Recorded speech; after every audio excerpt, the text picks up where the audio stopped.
ওকে যদি একবার আর ধরে ফেলে আমার আর পালাবার পথ থাকবে না। পুলিশের চাপে না সব সত্যি কথা বলে দেবে আপনার সাজানো রাজনন্দিনী। আপনি যা ইচ্ছে তাই করতে পারেন। আপনি নিজেই খুনের দায়ে ধরা পড়বেন। রাজনন্দিনীকে আটকালেই জানা যাবে কে খুন করেছে আর কে খুন করেনি।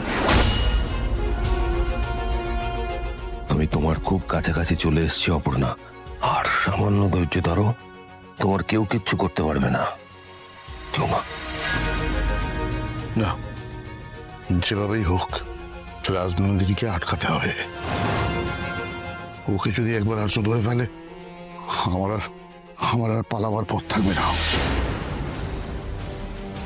ঠাকুর, এভাবে আমার প্রাণটা শেষ হয়ে যাবে। স্যার আসছেন, আমি ওনাকে একটা বারের জন্য দেখতে পাবো না। আজই ডাউনলোড করুন আর এনজয় করুন আপনার পছন্দের শো।